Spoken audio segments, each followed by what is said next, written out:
So you'd shared some quick wins and some long-term policy and structural changes that are in place to make it easier to do business in Bangladesh. So could you perhaps provide us a quick overview? You touched upon that a bit earlier, but some more details about this. What is this one true stop service at BIDA to help simplify the experience for investors and their investment? And then maybe, tell us a little bit more. Second part of that idea was to share specific high impact public-private partnership projects currently in the pipeline and how BIDA is facilitating smoother collaboration between public institutions and private capital. But first, maybe you could tell us about, the quick overview of the wins, but more details about this one true stop service, and what would the experience for investors be like? Sure.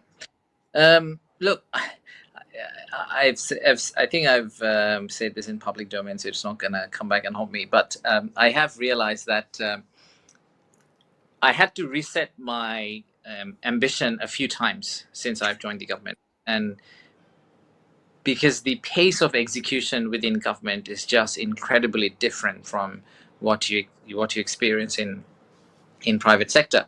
And therefore, there are only, I do think there will be only so many things we will be able to get done before election.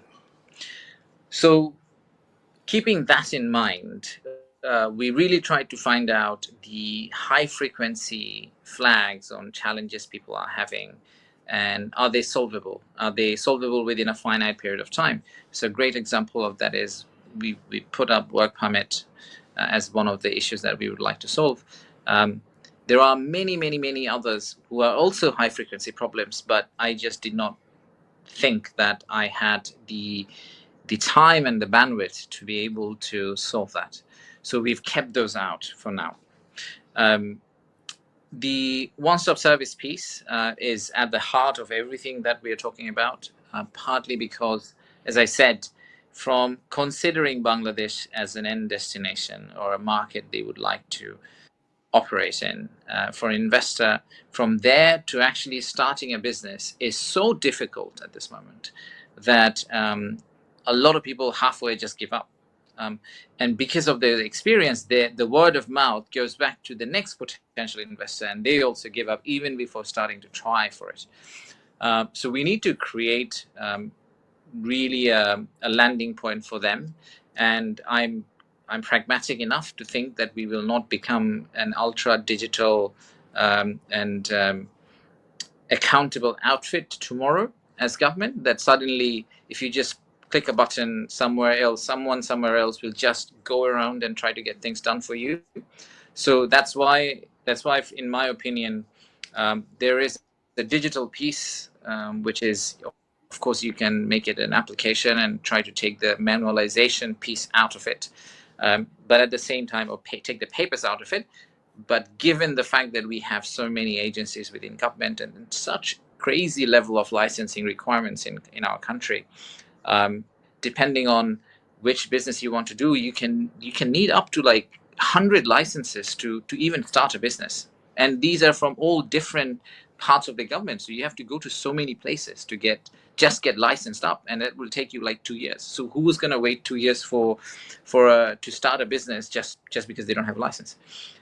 So therefore, we wanted to create this almost like a reception room concept, where if you walk in, you are assigned a relationship manager, and the relationship manager walks you around the parts of the government so that you're able to start your business fairly easily. At the same time, potentially co-locating some of them in the same office, so that even if you do want to meet someone from National Board of Revenue, or you want to meet someone from Ministry of Environment, you have that individual sitting in the same building, so you can just try to walk in and get some initial advice from them. So that's really the concept.